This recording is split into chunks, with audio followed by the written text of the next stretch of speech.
ሰላም እንደምናላችሁ ውድ የዩቲዩብ ተከታታዮቻችን በዛሬው ዕለት ስለ ማህበራዊ ሚዲያ አጠቃቀም እና ደግሞ ጎጂ ሊሆንባቸው የሚችሉ ሁኔታዎች እንደዚሁም ደግሞ በአጠቃላይ እንዴት አድርገን በመልካም መልኩ መጠቀም እንችላለን የሚለውን ጉዳይ ነው የምንመለከተው። ማህበራዊ ሚዲያ እንግዲህ ለተለያዩ ግልጋሎቶች የምንጠቀምበት መሳሪያችን ነው።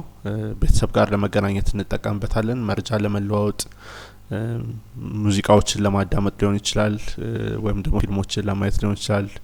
እንደዚሁም ደግሞ በአጠቃላይ ከሰዎች ጋር ለመገናኘት የምንጠቀምበት መሳሪያ ነው።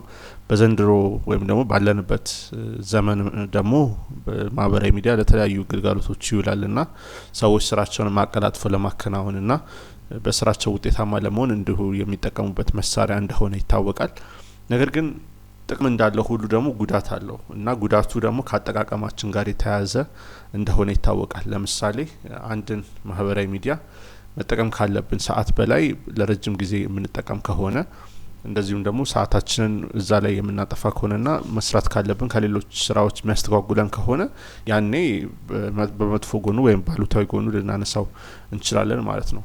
ካል ኒውፖርት የሚባል የኮምፒውተር ሳይንስ ፕሮፌሰር አለና የፕሮፌሰር የተለያዩ መረጃዎችን ያጋራል ከማህበራዊ ሚዲያ አጠቃቀም ጋር በተያያዘ። ዲፕ ወርክ እና ዲጂታል ሚኒማሊዝም የተባሉ መጽሐፎችን ጽፏል በዚህ ርዕሰ ጉዳይ ላይ። ለምሳሌ ዲፕ ወርክ የሚለው መጽሐፉ ላይ እንደሚናገረው ከሆነ ማህበራዊ ሚዲያን ወይም ደግሞ ዲስትራክት የሚያደርጉንን ከስልካችን ጋር ያሉንን ልምዶች በማጥፋት ውጤታማ መሆን እንደሚቻልና ኮንሰንትሬት አድርጎ መስራት እንደሚቻል ተናግሯል።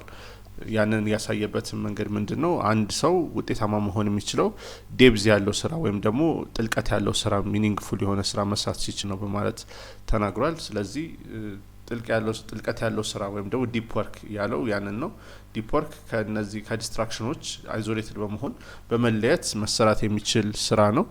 ይህንን ስራ መስራት የሚችሉ ሰዎች ውጤታማ መሆን ይችላሉ፣ ስራቸውን በአግባቡ ማቀላጠፍ ይችላሉ እና ደግሞ ከሌላው ኮምፒቲሽን የተለየ ነገር መስራት ይችላሉ። አለበለዚያ ሁሉም የሚሰራውን ስራ ነው የሚሰሩትና ነጥረው መውጣት ያቅታቸዋል ብሎ ተናግሯል። ከዛ በተጨማሪ ደግሞ እንዴት ሰዓታችንን በአግባቡ መጠቀም እንዳለብን ዲጂታል ሚኒማሊዝም ላይ አውርቷል። ለምሳሌ መጀመሪያ የመጣበት የፌስቡክ አላማ ካምፓስ ላይ ያሉ ጓደኞችን ለማገናኘትና ለማስተዋወቅ ነበር። ወይም ደግሞ አይፎንን መጀመሪያ ሲተዋወቅ ሙዚቃን ለማዳመጥ እንዲመች ተደርጎ አይፖድን ወደ ስልክነት በመቀየር የመጣ ኮንሴፕት ነበረ። ነገር ግን በጊዜ ሂደት ሁለቱም አዲክቲቭ መሆን ችለዋል ማለት ነው። ሰዎች በአቬሬጅ 2 ሰዓት ያህል ማህበራዊ ሚዲያን ሲያዩ እንደ ፌስቡክ አይነት ማህበራዊ ሚዲያዎችን ሲጠቀሙ ይቆያሉ ማለት ነው። ከዛም በተጨማሪ ደግሞ ያ ብቻው ሳይሆን በዛ ሳያበቃ የተለያዩ መረጃዎችን ለማግኘት ሲሉ ሜሴጂንግ አፖችን እና የተለያዩ የማህበራዊ ሚዲያ መተግበሪያዎችን በመጠቀም ጊዜያቸውን ያጠፋሉ ማለት ነው። ስለዚህ እነዚህ ሁሉ የሚያሳዩት ምንድነው? ሰዎች ስራ ላይ ወይም ደግሞ ፕሮዳክቲቭ ነገር ላይ መዋል ያለባቸውን ሰዓት ማህበራዊ ሚዲያ ላይ እንደሚያውሉ ነው ማለት ነው። ስለዚህ ምንም እናድርግ የሚለውን ስንመለከት ስራ በምንሰራበት ጊዜ ስልካችንን ከግላችን ማራቅ ያስፈልጋል። ስራ በሚሰራበት በሚጠናበት ወይም ደግሞ ኮንሰንትሬሽን የሚጠይቅ ስራ በሚሰራበት ጊዜ ስልክ አጠገብ ሊኖር አይገባም። እንቅልፍ ላይም እንደዚሁ ልንጠነቀቅ ይገባል። ወደ እንቅልፍ በምንሄድበት ጊዜ ስልካችን አጠገባችን ከሆነ እሱን በማየት የእንቅልፋችንን ልናዛባ እንችላለን። ስለዚህ ቤድሩማችን ውስጥም እንደዚሁ ስልካችንን ከአልጋችን በማራቅ መልካም እንቅልፍን ለማግኘት እንችላለን ማለት ነው።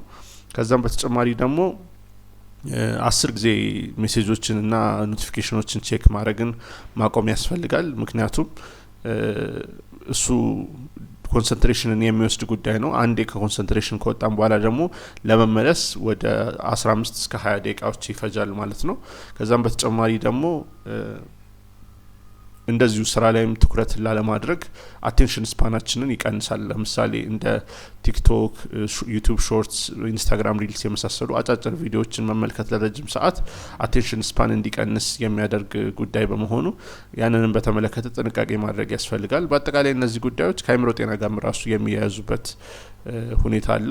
ለረጅም ጊዜ ማህበራዊ ሚዲያ ላይ የሚያሳልፍና ረጅም ሰዓትን የሚያጠፋ ሰው እንደ ድባቴና ጭንቀት የመሳሰሉ የአእምሮ ህመም እክሎች ሊያጋጥሙት ይችላሉ።